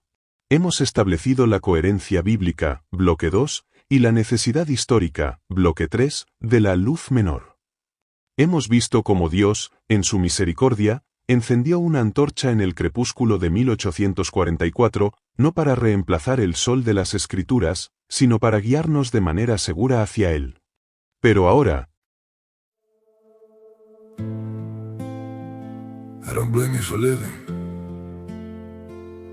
this wish had been enough for you to stay.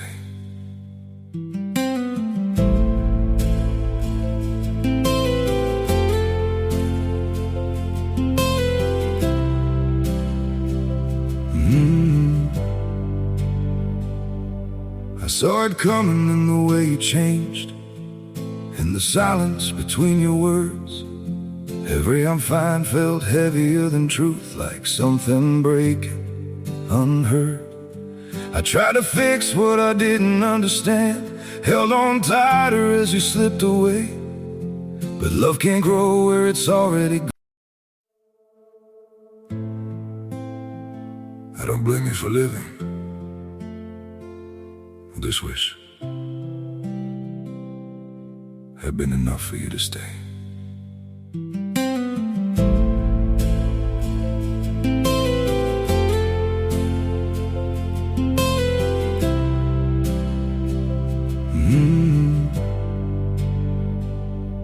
I saw it coming in the way you changed, in the silence between your words.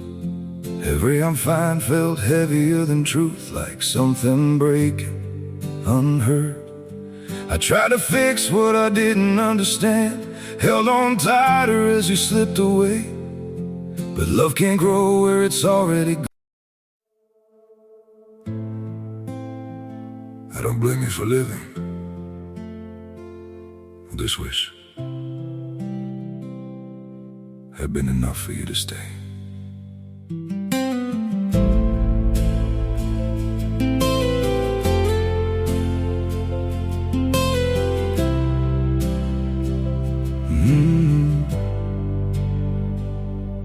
I saw it coming in the way you changed, in the silence between your words. Every I'm fine felt heavier than truth, like some... Queridos hermanos, nos enfrentamos a la pregunta más penetrante de todas. ¿Qué hacemos con esa luz? La revelación de Dios nunca es un ejercicio meramente intelectual. Nunca se nos da luz simplemente para que podamos ganar debates teológicos o para que nos sintamos cómodos en nuestra corrección doctrinal. La luz, por su propia naturaleza, tiene un propósito ético y transformador. La luz se da para exponer y para guiar. Expone el desorden de nuestros corazones y guía nuestros pies por el camino de la santidad. Por lo tanto, la aceptación de la Biblia como la luz mayor y del ministerio de Elena G. de White como la luz menor no es el final de nuestro viaje, es el comienzo de nuestra responsabilidad. Tener esta doble iluminación, este sol y esta luna celestiales, y no vivir una vida radicalmente diferente, es la forma más trágica de ceguera espiritual. ¿Cuál es, entonces, la aplicación espiritual y ética de esta verdad? Se divide en tres áreas de compromiso ineludibles: el respeto por la luz mayor, la lectura de la luz menor y la práctica de ambas. Primero, el compromiso de respetar y exaltar la luz mayor, la Biblia. Este es el mandato principal de la luz menor. Si usted le dice al mundo que cree que Elena G. de White fue una profeta, pero su propia Biblia está acumulando polvo, su testimonio es una contradicción viviente. El propósito mismo de la antorcha es hacernos volver al lugar oscuro de un mundo que ha olvidado la palabra de Dios y mostrarnos los tesoros que contiene. El espíritu de profecía fue dado para magnificar la Biblia. Elena G. de White escribió: recomiendo a vosotros, caro lector, la palabra de Dios como regla de vuestra fe y práctica. Por esa palabra hemos de ser juzgados, Primeros Escritos, página 78. Su consejo no fue, léanme a mí. Su consejo fue, la Biblia es su única seguridad. Por lo tanto, nuestra primera respuesta ética al don profético es convertirnos en el pueblo del libro, como ningún otro pueblo en la tierra. Un pueblo que no solo cita la Biblia, sino que la devora. Un pueblo que no solo defiende el sábado, sino que ha permitido que el espíritu de Isaías 58 transforme su experiencia del sábado. Un pueblo que no solo cree en el santuario, sino que comprende, a través de la meditación en Hebreos, lo que significa que nuestro sumo sacerdote está ministrando por nosotros ahora mismo, y vive en consecuencia. Si los testimonios no lo han llevado a un estudio más profundo, más devocional y más transformador de las Escrituras, usted ha fallado en entender su propósito principal. El respeto por la luz menor exige un amor renovado por la luz mayor. Segundo, el compromiso de leer la luz menor, el espíritu de profecía. Si bien la Biblia es nuestra regla suprema de fe, el sol, la luz menor, la luna, fue dada por el mismo Dios para un propósito específico en esta noche oscura. Ignorarla no es una señal de lealtad superior a la Biblia, es una señal de presunción. Es decirle a Dios, gracias por la Biblia, pero no necesito la guía especial que enviaste para mi tiempo. Imagínese un batallón preparándose para la batalla final. El general les ha dado el gran manual de guerra, la Biblia, que contiene toda la estrategia necesaria para la victoria. Pero justo antes del asalto final, sabiendo que el enemigo usará tácticas nuevas y engañosas, el general envía un mensajero especial, un profeta, con un despacho urgente que dice, aquí es exactamente donde el enemigo pondrá las minas. Este es el camuflaje que usarán. No vayan por ese valle, usen la cresta. ¿Qué pensaríamos de un soldado que toma ese despacho urgente y dice, no necesito esto? ¿Ya tengo el manual de guerra? Sería una locura. Sería deslealtad. Amados, estamos en esa batalla final.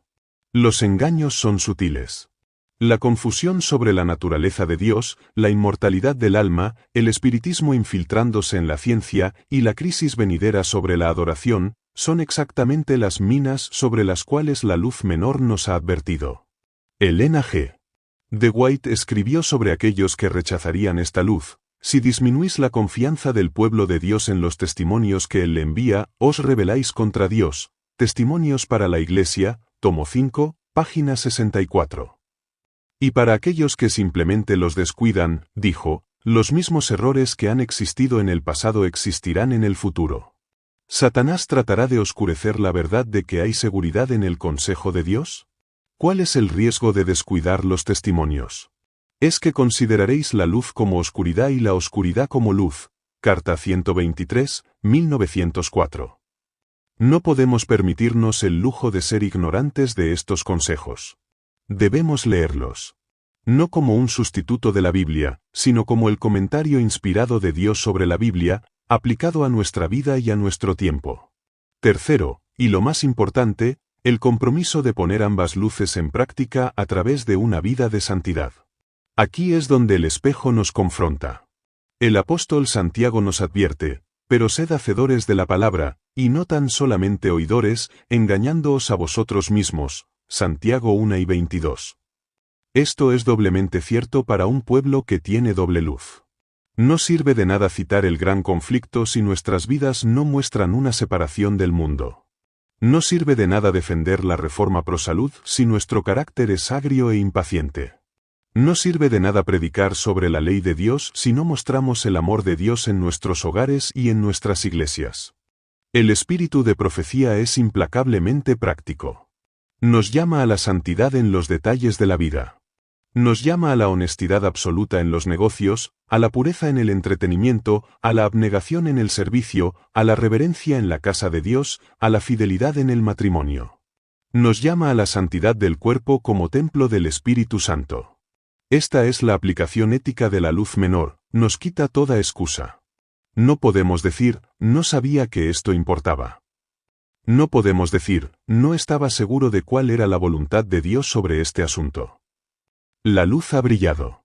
El llamado es a la santidad. Seguid la paz con todos, y la santidad, sin la cual nadie verá al Señor. Hebreos 12 y 14.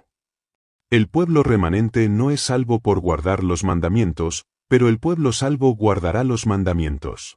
Y la luz menor nos muestra cómo hacerlo en la práctica, en el siglo XXI. El llamado de esta hora no es solo a creer en la luz, sino a caminar en la luz, como Él está en luz. Primera de Juan 1, 7. Es un llamado a un compromiso total. Es un llamado a tomar en serio la verdad que profesamos.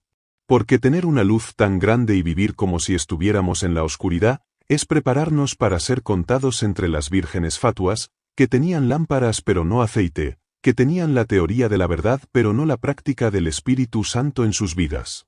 Nuestro viaje nos ha llevado desde la oscuridad primordial de Génesis hasta el crepúsculo doloroso del camino a Emaús. Hemos visto a discípulos eruditos pero ciegos, poseedores de la luz mayor pero incapaces de verla, hasta que el propio Cristo, actuando como un profeta, les abrió las Escrituras. Hemos visto cómo ese mismo patrón se repitió en la noche de 1844, cuando el sol de las Escrituras pareció haberse ocultado tras las nubes del chasco, y Dios, fiel a su pacto, encendió la antorcha de la luz menor para guiar a su pueblo. Hemos establecido el fundamento bíblico para esta antorcha, Apocalipsis 12 y 17, 7 y 10, hemos visto su encarnación histórica en el ministerio de Elena G. de White, bloque 3, y hemos aceptado el desafío ético de caminar a la luz de ambas lumbreras, bloque 4. Y ahora, llegamos al final. No solo al final de nuestra meditación, sino al final del camino. La noche que comenzó en 1844 se ha oscurecido. El crepúsculo se ha convertido en una medianoche espiritual. Vivimos en la hora más densa de la oscuridad humana, justo antes de que el sol de justicia se levante con sanidad en sus alas. Las Escrituras son claras, esta hora final no será fácil. Será el tiempo de angustia cual nunca fue. Será el tiempo en que Satanás mismo se transfigure en ángel de luz, 2 de Corintios 11 y 14. Será la hora de los grandes engaños, de milagros mentirosos tan poderosos que, si fuera posible, engañarían aún a los escogidos, Mateo 12 y 24. El espiritismo, vestido con los ropajes de la ciencia o de una piedad sentimental, ya no es un fenómeno marginal, está en el corazón de la cultura. La confusión sobre la ley de Dios, especialmente sobre su sábado, se convertirá en una prueba de lealtad global. El adversario ha preparado su obra maestra de engaño, una trinidad impía, una bestia, un dragón y un falso profeta, todos unidos para desviar la adoración del Creador. En esta oscuridad final, donde los milagros falsos imitan a los verdaderos, donde teólogos brillantes usan la propia Biblia para desmentir la verdad, ¿cómo estará seguro el pueblo de Dios? ¿Cómo sobrevivirán los escogidos cuando la lógica humana falle y los sentidos sean abrumados? Aquí yace la belleza final y la necesidad absoluta de la luz menor. El pueblo de Dios no será protegido por su propia inteligencia. No serán salvados por su erudición superior. Serán protegidos porque, por fe, han aceptado toda la luz que Dios les ha enviado. Cuando el mundo acepte el espiritismo porque parece amoroso y ofrece milagros, el pueblo remanente de Dios se mantendrá firme. ¿Por qué? Porque la luz mayor, la Biblia, les dijo, los muertos nada saben, Eclesiastés 9, 5. Y porque la luz menor, el espíritu de profecía, en libros como El Gran Conflicto, describió con detalle de cámara cómo el espiritismo sería el engaño culminante de Satanás, uniendo al mundo en una falsa adoración. Cuando la cristiandad apóstata, respaldada por el poder civil, exija la adoración en un día falso, declarando que la ley de Dios ha sido cambiada, el pueblo remanente de Dios se mantendrá firme. ¿Por qué? Porque la luz mayor, la Biblia, les ordenó, acuérdate del día de reposo para santificarlo, Éxodo 20, 8. Y porque la luz menor, el espíritu de profecía, les mostró la escena exacta en el santuario celestial, donde el sábado brilla con una luz especial en el corazón de la ley, y les advirtió de la marca de la bestia como la prueba final de lealtad. La seguridad del pueblo de Dios no reside en una sola luz, sino en la sinergia de ambas. La Biblia es el sol, el fundamento inamovible de la verdad. El espíritu de profecía es la antorcha, el telescopio, el mapa detallado enviado por el general para esta batalla específica. ¿Quiénes han descuidado la antorcha? quienes dijeron solo necesito el sol en medio de la medianoche, se encontrarán tropezando en la oscuridad. Tropezarán con engaños que la Biblia predijo en principio, pero que la luz menor identificó en detalle para nuestro tiempo. Elena G. de White escribió proféticamente, habrá una gran sacudida. Los que no han apreciado la luz que han tenido, no la conocerán cuando venga a ellos. Primeros Escritos, página 50. Y de nuevo, Satanás está tratando de engañar, si es posible, a los mismos escogidos. ¿Y cómo serán guardados de él? Únicamente, si han sido hechos partícipes de la naturaleza divina, habiendo huido de la corrupción que hay en el mundo. Testimonios para la Iglesia, tomo 5, página 202. Esta obediencia, esta lealtad a la verdad revelada, es el escudo de Dios. Y al final, este pequeño grupo, este remanente que ha sido despreciado, que ha sido considerado legalista por honrar la ley, la luz mayor, y fanático por honrar al profeta, la luz menor, se levantará. Se levantarán, no con su propio poder, sino sellados por el espíritu de aquel a quien han seguido. Se levantarán como el testimonio final de Dios ante el universo de que su ley sí puede ser guardada, de que su amor sí puede transformar el corazón humano, y de que su gobierno es justo y verdadero. Y entonces, la noche terminará. El viaje de Emaús llegará a su fin. Ya no veremos como por espejo, oscuramente, 1 Corintios 1 y 12. El mandato de Pedro de estar atentos como a una antorcha que alumbra en lugar oscuro habrá cumplido su propósito. ¿Por qué? Porque el día esclarecerá y el lucero de la mañana saldrá en vuestros corazones. 2 de Pedro 1 y 19. La antorcha, la luz menor, que nos guió tan fielmente a través de la noche del gran conflicto, será guardada con honor. Su propósito no habrá sido reemplazarnos la vista, sino protegerla. Su misión no habrá sido ser el sol, sino reflejarlo fielmente. Y cuando él aparezca, cuando el verdadero sol de justicia rasgue los cielos del oriente, aquellos que siguieron su palabra y no despreciaron el testimonio de su espíritu, levantarán la cabeza. No con sorpresa, no con confusión, sino con reconocimiento. Mirarán al Rey que viene, y no será un forastero. Será el mismo Jesús cuyas palabras ardieron en sus corazones a través de la luz mayor, y cuyo carácter les fue revelado en la hermosa sencillez de la luz menor. Y con el universo como testigo, dirán, he aquí, este es nuestro Dios, le hemos esperado, y nos salvará. Isaías 25, 9. Que seamos encontrados en ese grupo. Que respetemos la luz mayor. Que seamos guiados por la luz menor. Y que caminemos en ambas, hasta que la noche pase y seamos recibidos en el día eterno. Amén.